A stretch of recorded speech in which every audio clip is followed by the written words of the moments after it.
So ngayon ang gagawin natin Jay ang pocket parallel, di ba? Okay, so ngayon ito yung pangalawang technique, no? Pagtatapatin natin yung ating bumper ng Hilux na Strada dito sa may imaginary na bumper din ng sasakyan, itong kulay blue.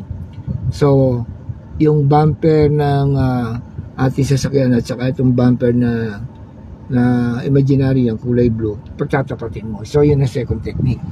Okay, then sige, pagtapatin mo nga target. Yan. O yan. So pwede mo siyang makita rito, di ba? Diyan, yan sa side mirror, di ba? Tapos titingin ka rin sa harap. Yan. Okay.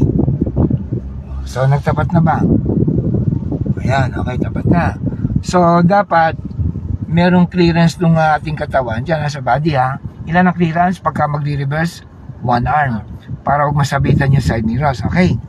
So ngayon, anong gagawin natin? Step 1 na, na-target mo na.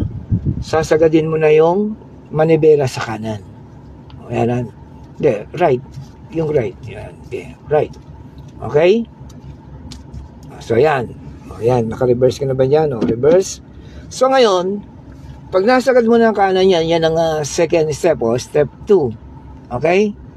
So, aabangan mo habang umatras tayo, titignan mo yung katawan ng kotse mo. Required to, maraming nalilito rito. So, kailangan kapag umatras ka, aabangan mo yung sasakyan, yung katawan sa right side, na mag 45 degrees. Yan ang number 1 required yan, 45. Pagka hindi mo na 45 yan, hindi ka na makakapasok ng pocket parallel dyan. So, ready? Okay, go. Move. Yan. Atras. Yan. Atras. Yan. So, titignan mo yung buong katawan sa pader o sa paligid niya. I-relate mo yung body. Parang ganito rin yan sa camera. O yan yung body. Tapos ito yung gutter o pader. Ipo 45 degrees. Take note. 45 degrees. O yan. Tingnan mo. Kung nag-45 na. Nag-45 na ba yung buong katawan? Yes or no? Yes. Okay, stop. Pag nag-45 na yung buong katawan o yung sasakyan mo, itong Hilux, o dito, meron ka rin pwedeng guide kung may camera. Kung wala, so sa side mirror ka titingin. Nag-45 yung body sa katawan. So, ganun din yan. So, nung step 3, i-recover mo yan ng dalawang balik. 1 and then 2. Okay. So, ano yung susunod? Tatargetin na natin, itatapat yung mga dapat itapat sa mga katawan ng kotse, dyan sa mga poles, no? Okay, yeah. Atras. Ayan, 45 ha. Pag hindi nag-45, hindi papasok. Okay. So, ano yung itatapat para malaman mong hindi babangga yung bumper doon sa may unahang kotse? Yung windshield o side mirror doon sa blue. O, sige, go, under mo. Ilan ang titignan mo? Yung windshield isa doon sa may imaginary na bumper ng kotse na yon, at yung mudguard doon sa may gutter doon, okay? So dalawa yan para wag ka naman sumampa doon sa bangketa or pader. Okay, dalawa. Number 1 dito sa may, okay, stop. O yan ha. Pasok na ba dito yung blue? Pasok na, no? Nakatapat na. So safe na yung ating hood o bumper. So dito naman, paano malalaman kung safe na?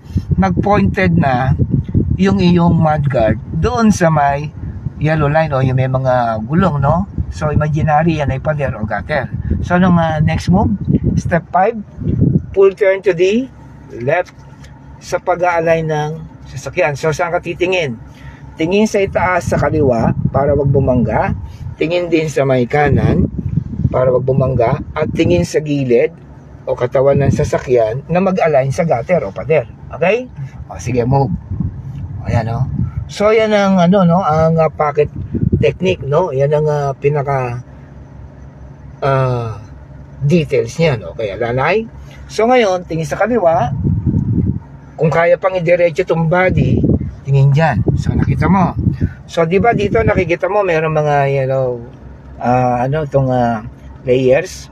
Ilan yung layers yan? 1, 2, 3. Alam mo ba yung ibig sabihin niya na dinesign ng mga engineer?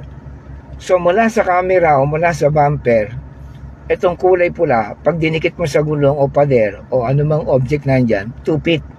Pag gagandong ka sa may yellow or orange, yan ay 4 feet. So ibig sabihin, pwede ka pang umatras hanggang green, yun ang 6 feet. So that is more or less, mula sa bumper mo, bago ka mabangga, 2 meters yan. Kung wala kang camera, yan na rin ang guide mo, harap at likod ng iyong sasakyan.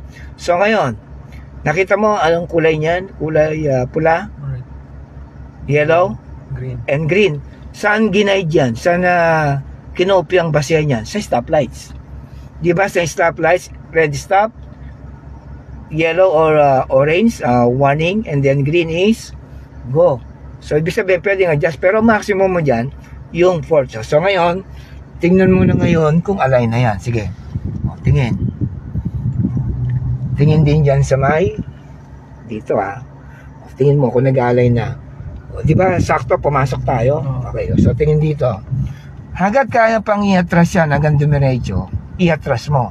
Pero kung ang basihan mo ito yung mabangga ka na, so hindi na kaya. So anong gagawin mo? I-drive mo siya, then sagadin mo ng kanan. Sige, todo. Very good. Ayan So anong gagawin? Abangan mo yung body sa ground na mag-align. Tapos na. Pasok.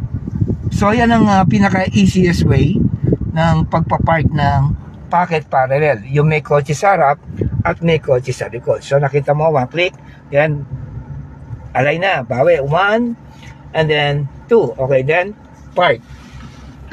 Okay. Handbrake. Sige, labas tayo. Tingnan natin yung ginawa mo, Halika. Para ito bida ka rito pagdating sa menu. So ito, tingnan natin kung okay ang iyong parking. Kung good at nagawa mong eksakto to, pwede mo nang iuwi itong Hilux. Panalo ka na. Halika dito. Ayan. So tingnan mo yung position ng ginawa mo. Di ba align na align? So, di ba ang galing mo na sa pocket? Ito yung pinakamahirap na parking. Hindi ito yung tansya-tansya nometer lang, Chamba-chamba. Ito, precise. Ibig sabihin, eksakto yan, Yan ang, tingnan mo, align na align, di ba? May technique dyan, dapat nagpo 45 degrees. So, nakita mo, pasok ko. Imaginary pader yan. Hindi, shoot. Okay? So, tingnan natin, ikutan mo. Halika. Di ba, shoot? Ayan, So, pasado yan. Yan ang pinakamahirap na parking kung hindi mo alam ang technique.